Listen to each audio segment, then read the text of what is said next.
మొత్తం యాక్సెప్ట్ చేసే సిద్ధాంతాలేనా? బికాజ్ అడవిలో ఉన్న ఆ తుపాకీ పట్టుకున్నోడిని చూసిన యువతరంలో వచ్చిన ఫీలింగ్ వీళ్ళని మేధావులుగా గుర్తింపు చేసి వీళ్ళు చెప్పిన వాటితో ఇట్లా కూడా ఆలోచించచ్చని వాళ్ళు కూడా పోయారట. అట్టా సచ్చిందే మన సంస్కృతి నాశనం. కాలేజీల్లో స్కూళ్ళల్లో మనం చదివే రోజుల్లో అయితే నాకు తెలిసి ఆడపిల్లకి చూడడానికి కూడా భయం ఉండేది.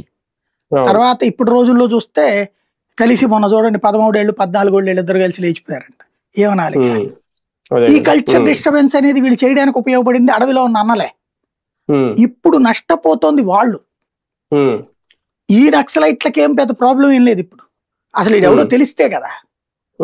తెలిసిన పేర్లు తెలుసు, బొమ్మలు తెలియవు. బొమ్మలు తెలిస్తే ఇప్పటికి ఆ బొమ్మలను ఆర్టిఫిషియల్ ఇంటెలిజెన్స్ లో ఒక 50 100 తీసి రకాలు సందుకి గొంతుకి ఇచ్చి మరి లోపలేసేవాళ్ళు పోలీసులు.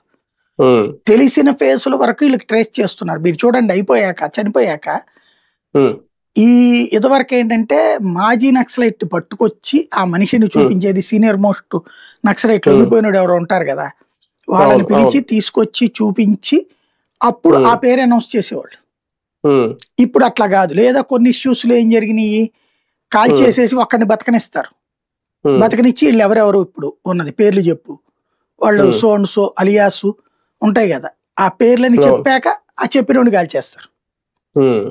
అట్లాగా అప్పుడు పేర్లు అనౌన్స్ చేసిన సందర్భాలు ఉన్నాయి మనకి పర్టికులర్ కనిపించిన వాటిట్లో.